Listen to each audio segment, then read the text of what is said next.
tuned in to the Community Cats podcast. Ready? Let's go. Welcome to the Community Cats podcast. I am your host, Stacey LeBaron. I've been involved helping homeless cats for over 20 years with the Merrimack River Feline Rescue Society. The goal of this podcast is to expose you to amazing people who are improving the lives of cats. I hope these interviews will help you learn how you can turn your passion for cats into action.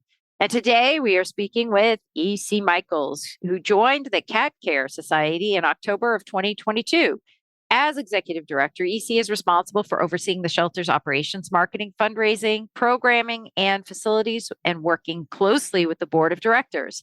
EC has been working with animals for more than a decade, serving for more than 7 years in key operational positions at Denver's Dumb Friends League. Prior to joining CCS, EC was the executive director of the Lakewood, Colorado-based Animal Assistance Foundation and the assistant director of operations and veterinary services at Foothills Animal Shelter. EC holds a master's in public administration from the University of Colorado, Denver, and received a certificate in animals and human health from the University of Denver. EC, I'd like to welcome you to the show. Hello. Hey. I'm excited to be here. So, how did you become so passionate about cats? My parents like to say that when my sister was born, they adopted me a cat. So when I was 5, I got my own cat, or, I believed he was my own cat. And it's just sort of been a constant present in my life since his adoption. He lived to be about 21 years old, and I lost him after graduating from college. And that connection sort of got me started on the animal welfare path and ultimately led me to Cat Care Society to really dedicate time, energy, and my passion to cats. So what does it feel like for you to be 100% committed to a cat organization versus maybe just I want to say generic, but an animal welfare organization that, deals with those dogs and other gerbils and rabbits and others, Right. How does it feel different, one versus the other? I really thought coming into this role that there might be part of me that would miss dogs, and I don't.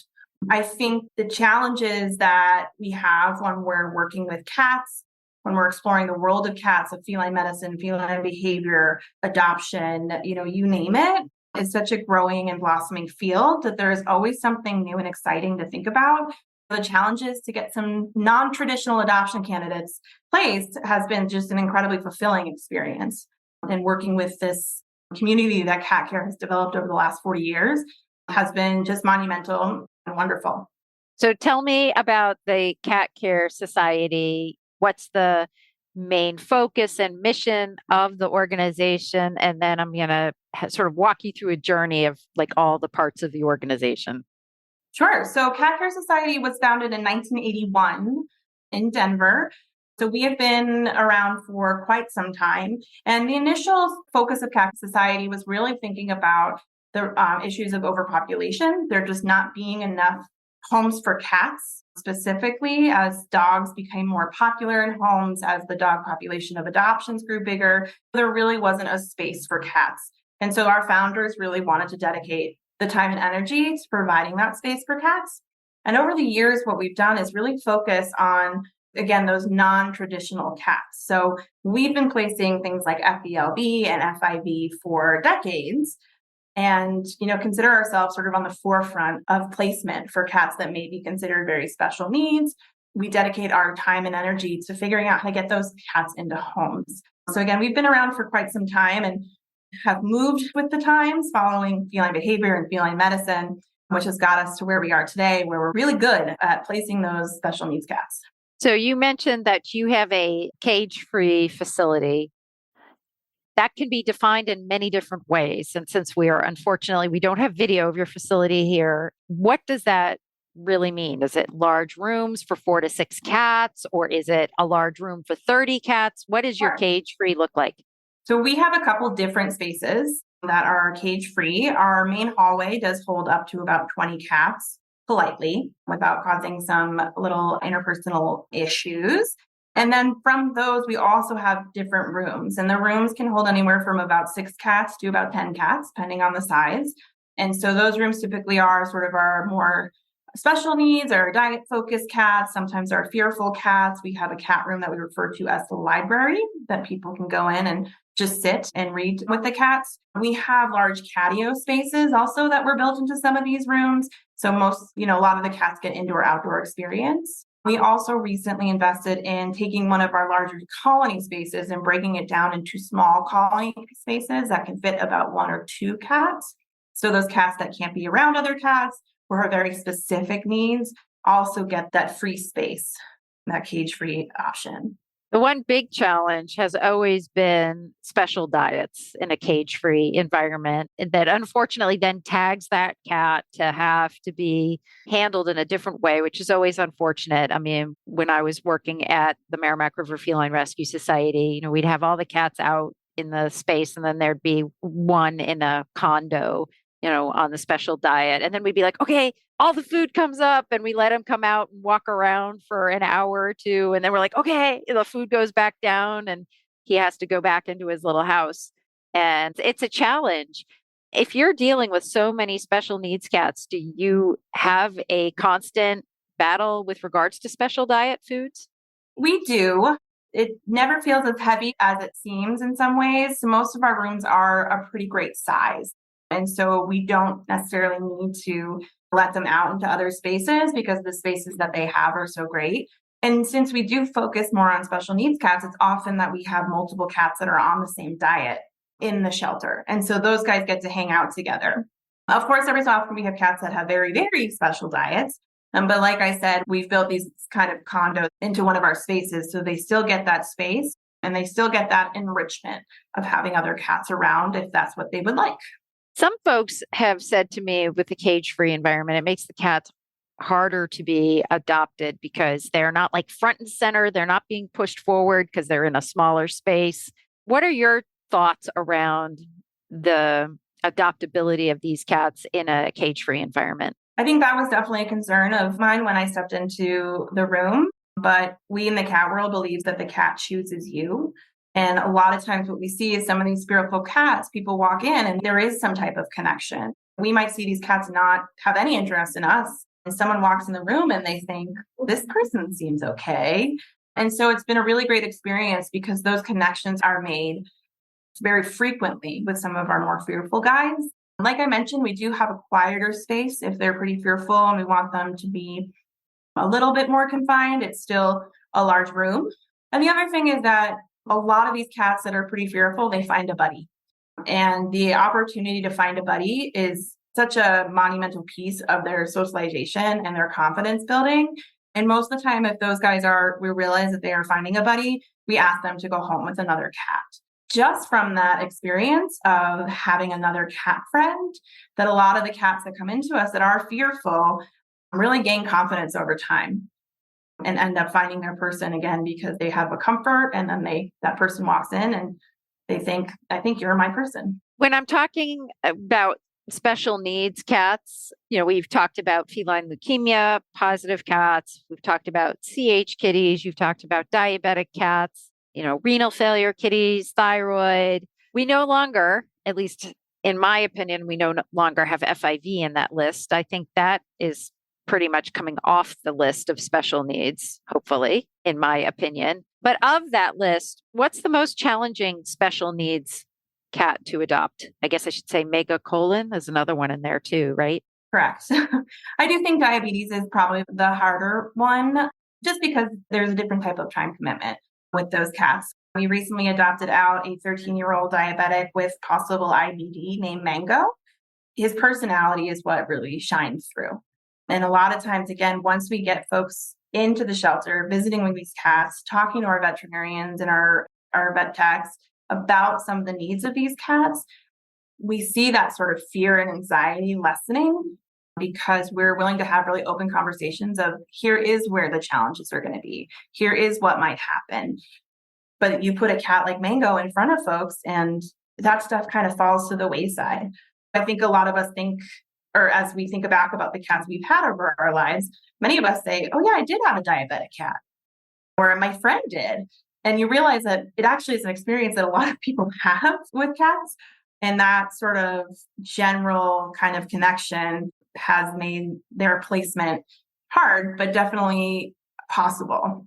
And I think we never thought it would be possible to place a diabetic cat, but we're kind of demonstrating that it is. Do you need expert help taming feral kittens for adoption? Watch the Taming Feral Kittens and Cats full-length workshop video, now available for free on the Urban Cat League YouTube channel. Go to youtube.com and search Urban Cat League to see all of their videos to benefit community cats. Ready for a grant challenge like no other?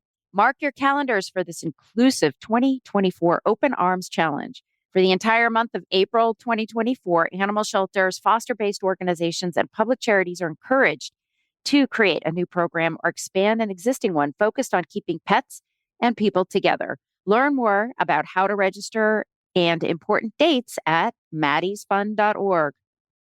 Tomahawk Live Trap exceeds customers' expectations by providing them with the highest quality humane animal control products available. Check out their new Pro Series Gravity Door Trap. They feature a door that sets automatically when you open it. No hook or plate setting needed. Use discount code Keep It Humane for 10% off your order at livetrap.com. You definitely won't want to miss our brand new Return to Home certification workshop on March 6th, where we'll show you simple, actionable ways to support owners of lost cats, be a resource for those who find cats, and increase the rate at which cats in our shelters are reunited with grateful families. And now, thanks to our scholarship sponsor, you don't have to. Normally $10, now anyone with an interest in getting more pets back home can register for free. Check out the Return to Home certification workshop page on our website at communitycatspodcast.com/gethome and get more information and a link to our scholarship application. This workshop is presented by Corinne Burgoyne, Shelter Operations Supervisor at Massachusetts Society for the Prevention of Cruelty to Animals. Attendees will receive a certificate after taking a short quiz and gain access to a Facebook group for ongoing networking. Once again, that website, communitycatspodcast.com/gethome, and get more information and a link to our scholarship application. We'll see you there. Oh, yeah, for sure. And I've definitely placed diabetic cats over the years, and I've had diabetic cats also. You mentioned that your organization is known for handling and adopting out special needs cats. I've been involved in various conversations with organizations about trying to find a balance between the adoptable, easy cat to adopt, no medical issues, no health issues, that magical 1 to 5 age where it's all rosy and sunny and whatever, versus how many cats you have that have special needs. Does your organization try and balance that, or do you just say, hey, this is what we're known for? We're known for these special needs kitties, so, bring them on over. We do try to find that balance within sort of our focus.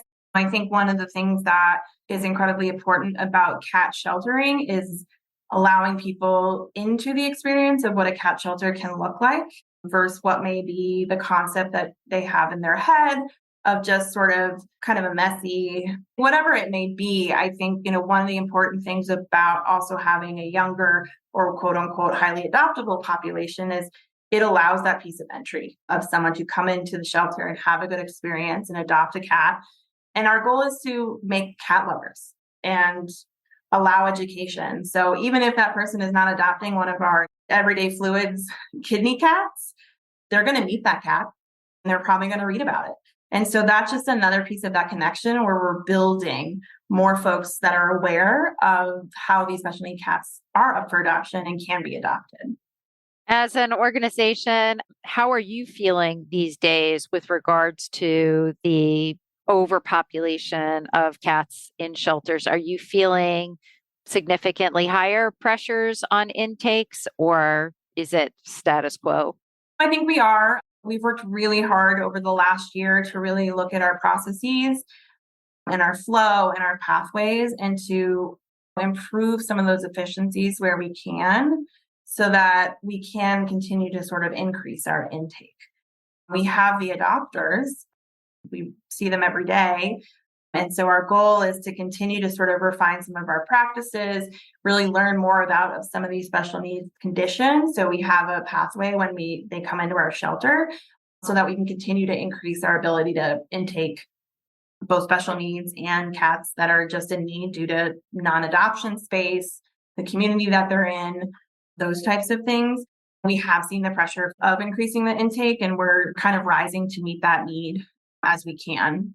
Is there a benchmark length of stay that you look for at your organization, or is it just what it is?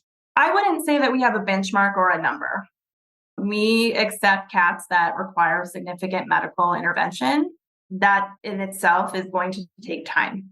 And so saying that we have a benchmark or a specific number isn't really possible to really think about what that could be. Our length of stay will always be longer than sort of what a traditional shelter is aiming for, especially around cats. So I think it's really great that some of these shelters now are able to sort of move some of these cats through the system so much faster, but we accept that our length of stay is not going to be 2 weeks. It is for a lot of our cats, and that helps people come in the door because we have some of these quote unquote highly adoptables, and it helps that makes folks able to see the quote unquote not adoptables. So we work on length of stay because we acknowledge that a shelter, no matter how beautiful, how great it is, how much space you have, is not a place for a cat to live. But we don't say if it's not adopted by a certain date that we are going to move forward with anything else, and accept that our length of stay is not going to be a fast number. It won't be years, but it won't, or necessarily months and months, but it's not going to be a quick turnaround. You said you adopt out 1,000 cats a year. So that's pretty significant movement of cats. How many cats do you hold at your facility at any given time? Our facility itself can hold up to about 90 cats. Again, the majority of our facility is open space and cage free. We do have some kennel systems for cats that are just coming in that we need to monitor, post medical cats, those types of things. And so all in total, it's about 90. We also typically have about 100 within our foster system. Around 200 cats is sort of our sweet spot in terms of what our capacity looks like. We've onboarded about 60 new foster parents over the last year. We've been able to increase that foster number as well. Did you lose many of your volunteers, either foster homes or volunteers in the shelter through COVID? I know that there are a lot of organizations that have been really challenged coming out of COVID to have to either rebuild or re-recruit, retrain volunteers, especially in the cat care space. Yeah, we did. And again, I came on in 2022, in the summer of 2022. So I don't know the full extent of it, but we definitely lost some volunteers during that time. And it's been a challenge to figure out how we build back these programs. We have an amazing community of volunteers and supporters that have been cat care volunteers and supporters for years and years that are still show up every day. And so we're working on, rebuilding, but also expanding some of the roles that we need and our capacity for support volunteers in the right way. Looking forward for your organization, what do you think needs to happen as your organization grows? And do you have goals of anything in the future? So many goals. I think that we are still in a space where access to care is going to continue to grow as an issue, as a concern, as availability. A lot of the clinics and access to care vet services areas are very highly dog focused. And so there really is a space that for cats in need, cat wellness, cat vaccines, cat spay neuter. And so I'd like to see us start to kind of build into that space and start offering some public support through just simple cat vaccine clinics where they don't have to be exposed to barking, growling, excited dogs. So that's one area. Continuing to spread the word and education about cats that may seem too much, that may seem like it's too much to take on, and helping folks understand that there are methods and interventions and things that make it easier and that make that cat's personality doesn't necessarily really care about all that stuff. It's just the cat and you. That's kind of some big goals for us in the future. And so just to continue to be sort of more on the forefront of some feline medicine as things grow, as feline behavior catches up with dog behavior, allowing our community to learn and embrace and grow in those aspects is also incredibly important to us. If folks are interested in finding out more about the Cat Care Society, how would they do that? Yeah, so they can head to our website, which is catcaresociety.org, and poke around on all the offerings that we have there. If they live in the Metro Denver area or passing through Colorado, we're open to visitors. We're open Thursdays through Mondays, so everyone is welcome. Again, we have a pretty cool space. So if you just want to grab a coffee, come in and sit in a room, you are welcome to do so. Wow, awesome. And is there anything else you'd like to share with our listeners today? Yeah, I just think I'm so thankful for the cat community, and I'm so thankful for the cat care community. And taking on this role as a cat-only shelter has only demonstrated to me how powerful we can be and what a community we really do have. And it's exciting to think about how we continue to expand that and bring new cat lovers into the community as well. Excellent. EC, I want to thank you so much for agreeing to be a guest on my show, and I hope we'll have you on again in the future. Thank you. That's it for this week. Please head over to Apple Podcasts and leave a review. We love to hear what you think, and a 5-star review really helps others find the show. You can also join the conversation with listeners, cat caretakers, and me on Facebook and Instagram. And don't forget to hit follow or subscribe on Spotify, Apple Podcasts, YouTube, or wherever you listen to podcasts so you don't miss a single show. Thanks for listening, and thank you for everything that you do to help create a safe and healthy world for cats.